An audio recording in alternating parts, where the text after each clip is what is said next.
My name is Graeme Groom. I'm an orthopaedic surgeon. I work in the NHS in South East London. I'm also co-chair of a little charity, Ideals.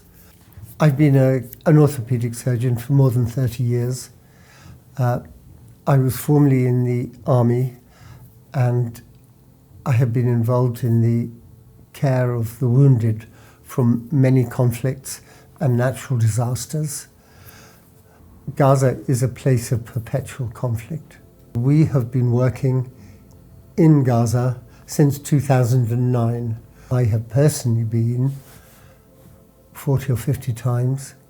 We were therefore in a very privileged position when this ghastly present conflict began.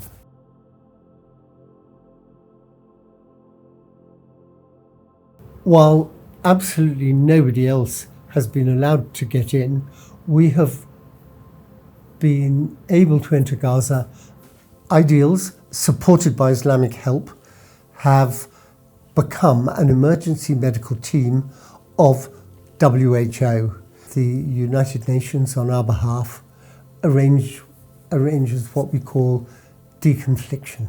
They know who we are, where we're going, when we're going, and what our purpose is. Our planned programme of visits began on Christmas Eve. We travelled via Cairo across the Sinai, which is of course a military zone in Egypt. So there are many checkpoints along the way to Rafah. I think one of the saddest things was seeing the population between Rafah and the European Gaza hospital. Every scrap of land was occupied by an improvised shelter. There were people everywhere. The only overt anger we saw, in addition to the despair, was at the points where people thought they could get water or thought they might find food. And there in addition to the despair, there was anger. And foreigners, like ourselves, were greeted with cries of, "Where is the ceasefire? Where is the food? Where is the water? Where is the fuel?" I had two predominant emotions going to Gaza. The first was an overwhelming sense of inadequacy in the context of our relatively small skills in the face of so much pain and suffering. And the second emotion was one of privilege, that we were able to do it.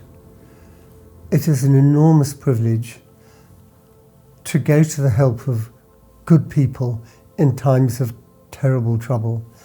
And there are many, many, many good people in Gaza. Within Gaza, we have been accustomed to seeing many people with ghastly injuries as a result of conflict. This visit was utterly different because of the scale of the destruction, the displacement of the population, the despair evident on every side, and the huge number of casualties. Even if all the hospitals were fully functioning, there would be insufficient capacity to care for them. As it is, by the time we reached Gaza on Christmas Day, only 4 or 5 hospitals were even partially functioning, and there was no possibility of providing proper treatment for such huge numbers of people. This was utterly different from our previous visits.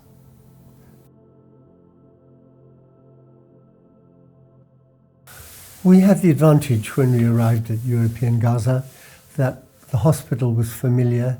We knew the people, we knew the senior orthopaedic surgeons, we understood their protocols and their practices. So it was much easier for our group to work effectively than it was for other international NGOs who perhaps have been there for the first time and find it more difficult to integrate. We hope to send a team for 2 weeks every month for 12 months. Our first team, and I was privileged to be part of that, left the UK on Christmas Eve and returned on the 9th of January. Our second team travelled on the 21st of January, and our third team has entered Gaza today, the 28th of February. Our fourth team is planned for March and our fifth in April. We have the most amazing group of volunteers, all of whom work within the NHS and give up their annual leave to do this work. They come from 18 or 19 hospitals in all 4 countries of the United Kingdom. They are doctors, nurses, radiographers, physiotherapists. Our team has remained committed, and we understand that there will not be weeks of work ahead, not even months of work, but years of work, and it will continue long after I have left our charity. And I am confident that the team will wish to continue to help and support and train and develop our colleagues in Gaza who have suffered this appalling catastrophe.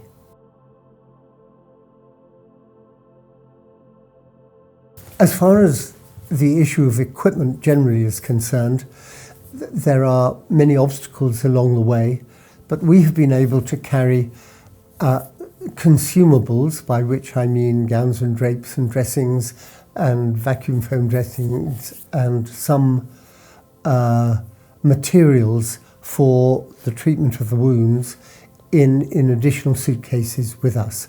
There are customs barriers entering Egypt, and approval is required to bring it into Rafah. There has been a great deal of concern about operations being undertaken without anaesthesia, and I have no doubt that happened occasionally in some hospitals. I did not personally see it. There was anaesthesia available at the European Gaza Hospital, and we travelled with a colleague who called himself an anaesthetist, but I think he was really a magician.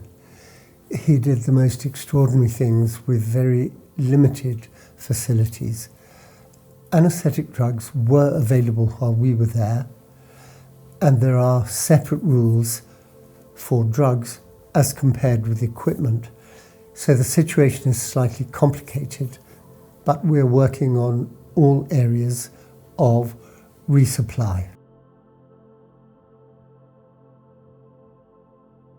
Our objective is purely humanitarian, but the first thing I would say is that a ceasefire is essential, and if it is possible to lobby for a ceasefire, I would urge watchers to do that. Our team of volunteers, no one is paid. They have the relevant skills. We have many good teachers who can train our colleagues in Palestine, in Gaza. But what we can't provide without extensive support is the equipment. And my message is that if you can contribute towards the cost of the equipment, it would be a wonderful thing to do. This is clearly just the beginning. There are so many wounded in Gaza, about 70,000, that many of them will need medical help for years to come. I urge you to support us in our future missions in Gaza. Thank you.